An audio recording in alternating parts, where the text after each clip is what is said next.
the producers and/or the persons appearing on the program, and do not necessarily reflect the views and opinions of FRC Media, Bristol Community College, or the City of Fall River.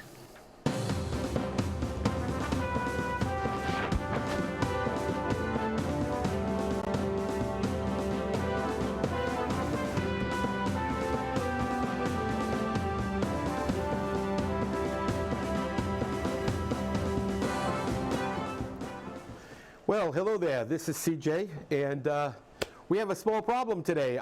My co-host has met traffic on Ellsbury Street, which is always a great situation to be in. He should be here momentarily, I'm hoping. So we're going to get right to the events of last night, where the Redevelopment Authority met, and Mayor Correa finally presented what looked like a plan. And you know, you have to ask yourself, because I've been listening all day, and I've been listening since last night about, well, this is good, this is bad, you know, give the mayor a chance, give this plan a chance. We've been doing this for so many years. So first off, let's look at the fact that nobody in Fall River likes change. Nobody. Everyone hates it, and they're all, you know, the current argument right now is, we've been doing this for decades, why do we need to change it? As our viewers are very much aware, we here at Spindle City Straight Talk have not been major supporters of the Fall River Office of Economic Destruction, as we like to call it.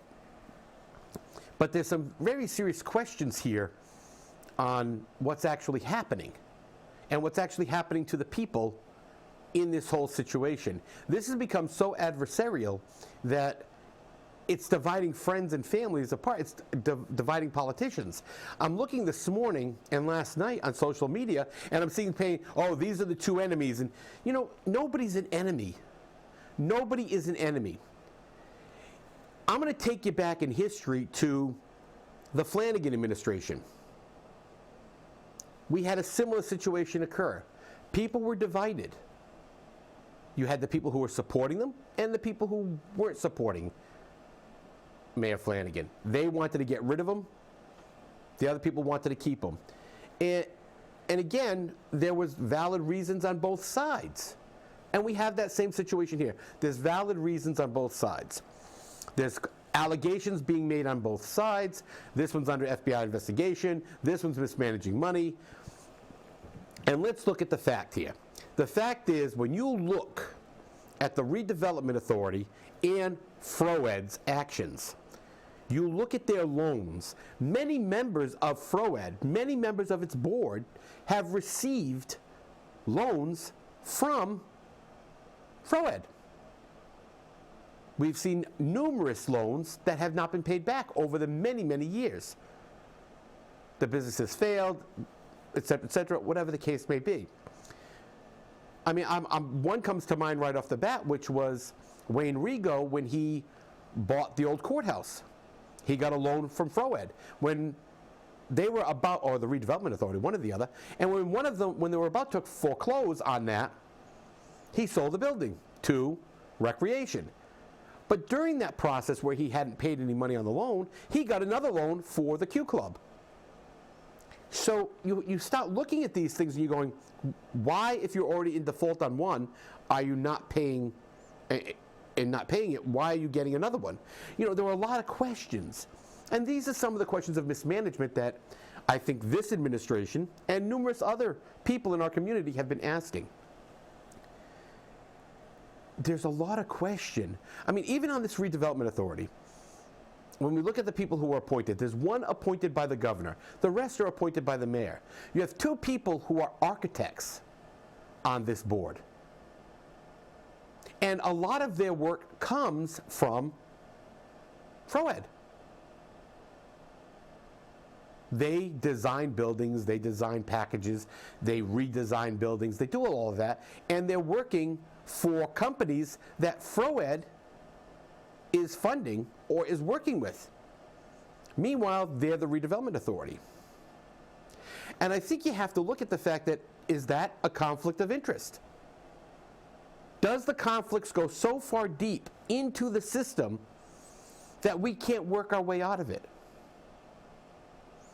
This is not an issue of who's right and who's wrong. This is not an issue of if it's not broken, why fix it? It's an issue of progress occurs with change, not because of change always, but with change. And we as a community have to accept that change. Now, again, as I said earlier, change is not necessarily bad. But at the same time, it's not always good. Now, when you look at what happened at last night's meeting, the mayor was given every bit of respect that the office demanded. And remember, I didn't say that the individual demanded, the office demanded. But when Ken Fiola started presenting his argument, which, by the way, he came back from vacation to present this after the mayor refused, absolutely refused, to have this meeting extended, and the Redevelopment Authority refused to extend the meeting to another date when Mr. Fiola was back from his vacation. So again, we're in this situation where it's become adversarial. But when Mr. Fiola was presenting, the mayor kept interjecting. And I'm going to show you just by this where you can see this was an absolute fiasco. The chairman of any board has the authority, has the right to remove anyone who is disruptive. The mayor had been told several times to stop, and he did not. He was being disruptive. So what do you do when you have a disruptive person? Well, if you were Sean Kadim, I can tell you that he would remove you from the room. He would have the police officer remove you from the room. But that didn't happen. Now, yesterday, that room was full to capacity.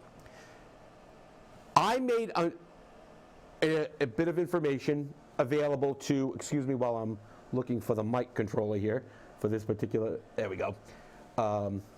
Do we have you, Chip? I am here. I apologize, but I had to wear one of my other hats and was discussing a retirement issue with one of our members. So, but I apologize, but go on. You're right about discretionary interpretations of the rules. It's, as you said, I got in the middle, but you know, you're right. A chairman has the right to remove anybody. Doesn't matter whether you're the mayor or the president of the United States or whatever. If you're being disruptive, you go. Be removed. Yeah, you gone. But you know, the thing is, and it was funny because I had mentioned before the meeting started that the room was already pretty much to capacity. There were 4 seats available at the front, which were for the Redevelopment Authority while the mayor was presenting, and then the Redevelopment Authority would take their stand again. I took pictures of the entire room.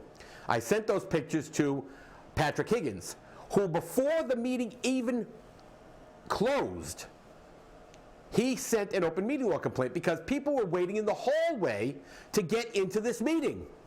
They did not have access to the meeting. And here's why this happened. The mayor said, I will not move this meeting, because he had his PowerPoint presentation all ready to go forward. Well, and he was going to be dictatorial, again, very adversarial. And Bill Kenny, who as chairman should have removed that meeting, either adjourned the meeting and rescheduled it or moved it to the City Council chamber. City Council President Sean Kadim was there. City Council President Sean Kadim did give the Redevelopment Authority the authority to use the City Council chamber.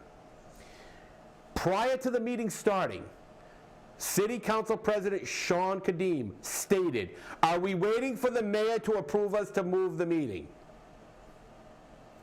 Bill Kenny ignored it. Willful and deliberate. well, there's a lot of liability there, CJ. Well, that was the thing, and I showed City Council President Sean Kadim a message from Patrick Higgins saying, call Chief Lynch and have him come down and close this meeting. Sean said, no, I'm not going to do it. So you had multiple people who were all in violation of many laws and many regulations. Well, they're very, very fortunate that they didn't have an incident down there of any type, any emergency incident, and that overcapacity, which was known, Right. was not addressed, because you have a legal obligation to report that stuff. It is a safety hazard. It's a safety issue, public safety issue. It wouldn't have been Chief Lynch. He could have called Chief Lynch. He could have just called fire alarm. They would have dispatched the on-duty district chief to check it. And I went on numerous calls like that. We had instances where people thought places were overcrowded, and they'd call us, and we had to respond and determine if it was within the capacity that's dictated by law. And had something happened in that yesterday, with everyone knowing what happened, that numerous people refused to report it, the liability and they were all basically city officials aboard. Exactly. And I mean, the liability is just immense on that. I mean, they were very, very fortunate, but it's also disturbing that people who were there to be lawmakers and legislators and executives of government want to ignore the law when it's beneficial. I mean, look, I understand it might have presented a little extra problem for them to move the PowerPoint, but tough luck. It's a fact. It's a fact. I mean, we've seen what happens when people don't abide by laws. I mean, it was funny that you mentioned that, because just a week or so ago, I was reading about the Triangle Factory fire in New York, where they chained all the doors shut. So many, almost 100 years ago, I guess now. But that was the beginning of the issues we've had with fire safety and lack of exits. And it's part of the life safety code. The size, the width, the type of exit. It's all coded, and it's all law. And whether you like it or not, it's supposed to be adhered to by everyone, especially our lawmakers. Well, you know how it is, Chip. The law only applies to those who want to use it. But here's some of the bigger issues that we have with this whole scenario. Now, according to what we've been told, in a brief letter on Friday, Mayor Jason Correa resigned as the ex officio chairman of the Fall River Office of Economic Development. But there's a problem. The bylaws of the Fall River Office of Economic Development requires that a sitting member serve as a voting member. So now you have a voting member of the board declaring war on his own board, on the body that he is responsible to vote in, that he is responsible to serve on. And it just gets better, because the mayor met with the Herald News, and he very clearly cited what he identified as mismanagement on the part of FROED, which includes the Cherry and Webb building, which they purchased, because they're in default. Now, this isn't the first default we've seen in Fall River government. We have city officials who are in default of their federal loans. So let's be realistic here. This is not a new scenario. This is nowhere near anything that's new. So when you're looking at it, you have to ask yourself what's going on. Now, the end result of this meeting was it's all been postponed now until Friday. And people say, well, why didn't they just do it till today or Thursday? Because they have to give 48 hours notice. Now, they've scheduled it again for this same room. And if I were Bill Kenny, and I'm not, because this is his second 30A violation in less than 2 weeks, I would say, I'm going to schedule this for the City Council chamber. And I would speak to City Council President Sean Kadim to do that for Friday evening at 6 o'clock. But again, it's Bill Kenny. He does what he wants. Kind of like our mayor. Well, what I'd like to see is I see that the mayor's resignation, and it's just, he cited what he identified as mismanagement on the part of FROED, including, but that also means to be, but not limited to, the Cherry and Webb building. I'm just curious to see if there was any complaints from the mayor prior to this maneuver to disband FROED and gain control of it. I don't recall the news, at least from what I read, of him objecting to FROED's actions 6 months ago or 7 months ago. Do you? No, I've been following this for a while. I would like to see. Well, I'd really like to see if they have minutes to those meetings. I really like to review those minutes to see when these things were actually discussed by FROED. If he then stood up and said, "I think this may constitute mismanagement and stuff," because there's a kind of a pedantic word. It is called acquiescence. Right. And acquiescence basically means to agree by silence. Yeah. So if he remained silent during just as those guilty. debates, he basically gave his permission. Right. And now he's complaining. So it's kind of like the Nuremberg defense. I was just following orders and doing what I was told, and I didn't say anything because I couldn't. Well, you can. And that's why they have minority reports. I mean, anybody in any committee, you could be the sole dissenter. If you're in a room with 10,000 people and you disagree, have the courage, if you disagree, to stand up and say, "No, it's not unanimous. I disagree." Exactly. You may be the lone tree, but at least you're on record. That's right. And and the thing is that the way the mayor presented this was amazingly like a used car salesman. Okay, his big thing was you're in the driver's seat. Okay, you have control. Your executive director will have control. You will have the money. I'm going to give you 60% of the budget just for this, and the other 40% you can do whatever you want with. It wasn't making any sense to me. Well, but the authority members listened to nearly 3 hours, okay, of presentation by the mayor.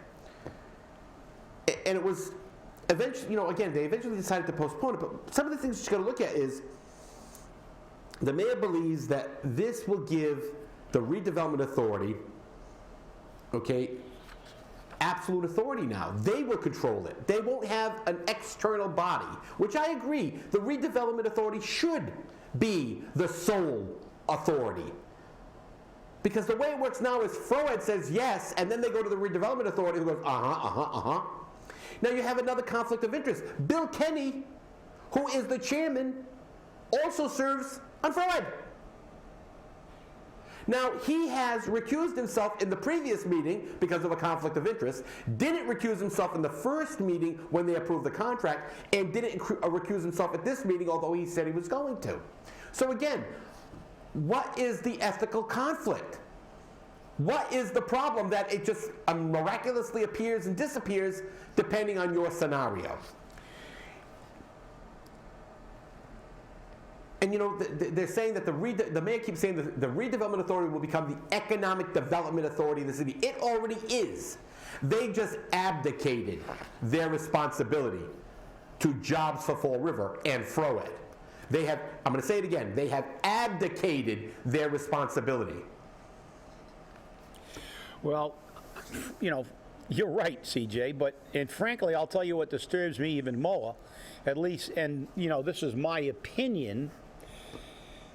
After looking at what they do with the money of one of our favorite little things to get air conditioners and for connected people, I would be a little nervous to get, and I know the mayor made his presentation about we're going to give you most of the money and you're going to be able to do anything you want with it. Well, right. Is that really true? We've seen what this city does with money when they have control of it. It always manages to get spent on someone who's a major campaign contributor to the mayor or one of his personal friends. Or are we gonna do more redevelopment of Purchase Street? Or you get, it was a clerical error and we put it in the wrong account. That's right. So I mean, yeah, exactly. And giving this city, with its history, talk about mismanagement, my God. I mean, we can just look at the health care for a little while and just look at the gross mismanagement of funds, as we're seeing now. We're spending less money for health care in fiscal year 2018 than we did in 2008, but they're complaining about the cost of health care. If you look at the city budget, it's $51 million for 2018, maybe lower now after they made the shift. But if you look at 2008, it was 53 or 54 million. So I don't understand what the problem, well, I do understand the problem. It's a rhetorical thing. I do understand. They've siphoned off all the extra money they made on health care and spent it on pay raises and other things, not on health care, even though it was health care money initially. So, you know, forgive me if I don't, you know, if I'm not really, really in favor of the city getting its hands and more power to direct any kind of money for any kind of redevelopment, because do we have to go back? You know, if you don't learn from history, you're doomed to repeat it. To remember how many projects were put on hold to put sidewalks in for a major contributor? For a really good friend of the mayor. Yes, I remember that. And I think that was down on Wall Street. And how many people were waiting for their streets to get paid? And it was like, stop the presses. Exactly. One of my main men needs a sidewalk, and that's it. And landscaping. Oh, and landscaping too, right. And how many times has this happened? You know, the priority list is strangely similar to the contribution list. Oh, definitely. No question about it. And that's why we always say on this show, you know, follow the money. And all we have to do is look over at the CPA, as I said before. Yeah. You look at the CPA and look how that money has been distributed, and anybody that can be in favor of CPA anymore, not that it wasn't a well-intentioned idea, but now it's become a political slush fund for everybody who has an interest in anything to get our taxpayer money.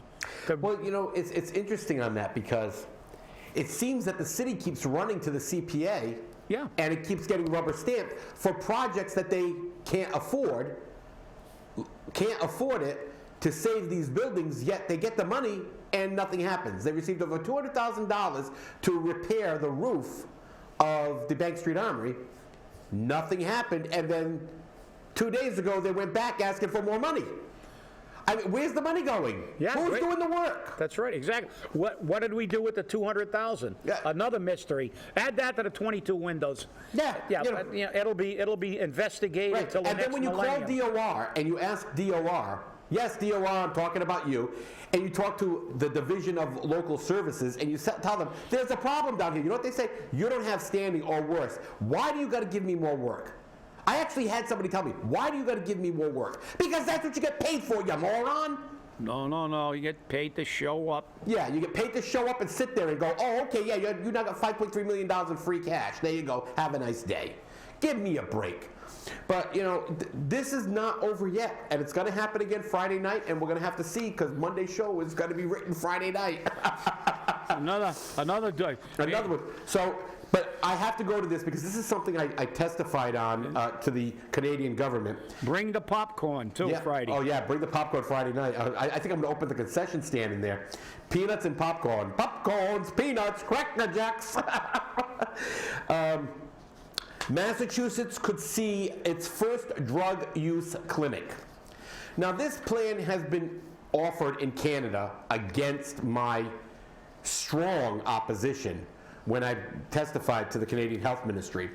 And Massachusetts Medical Society is recommending that a medically supervised clinic for drug users, which is a practice that is currently illegal under state law and federal law. It is time when the state is dealing with large numbers of people dying from overdoses. So they want to create a legal shooting gallery, a place for heroin junkies, scumbags who want a legal way to shoot their drugs. They're going to open up a clinic where you go in, they got medical practitioners and Narcan and clean needles and everything, and you go in and you bring your dope and you shoot it in there. and the police don't get you. And so you know what? Why don't you bring the drug dealer in there, give him an office, let him sit there, and they can walk in and buy their stuff, and then we can tax it. Why not? Is this like bring your own bottle? Is this bring your own drugs? It's bring your own drugs. Okay, and they're going to. So it's BYOD. Yeah, it's BYOD. Okay. And the thing is that we're going to pay for this. All right, and the thing that really bothers me is the next step is to convince Charlie Baker that this is going to be an improvement because it's going to cut down on the number of deaths from overdoses and the reduction in HIV transmission. The funny thing is, HIV transmission is not rising because of intravenous drug use. It's rising because people are having unprotected sex. So maybe they're having unprotected sex because they're stoned, I don't know. But now we're going to make it that much easier. We're going to we're going to help them get stoned.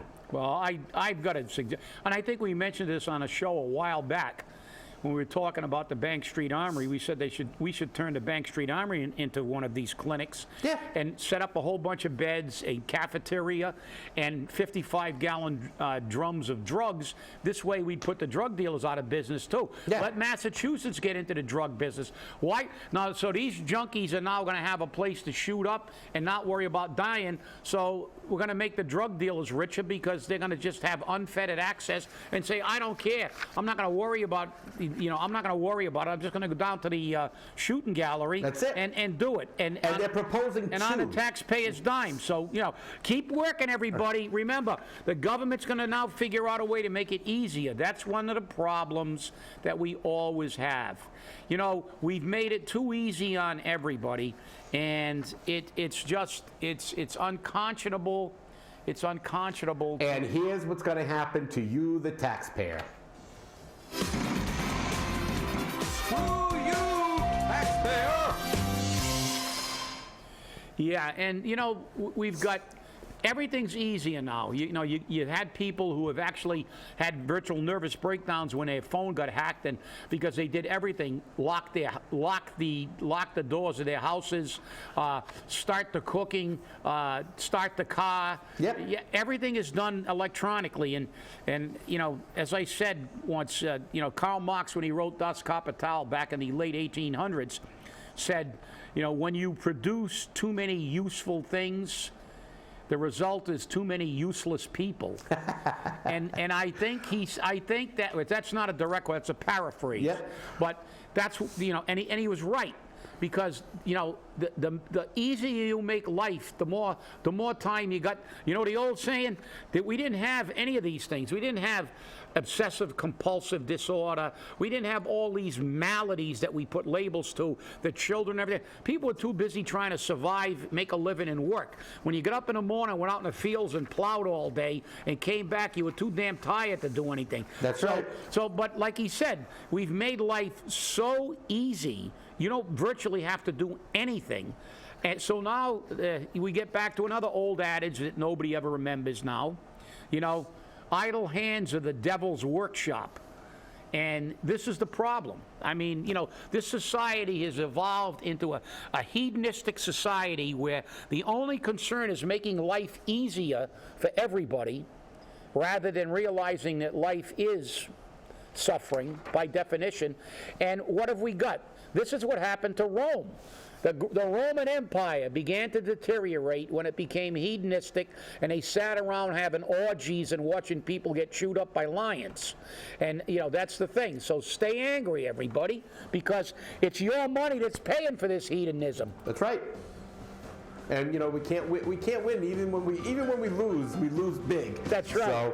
So keep watching this story because this is going to be amazing what happens with the Redevelopment Authority and Froed and the mayor. That's right. Let's book the drug clinic in the North End too.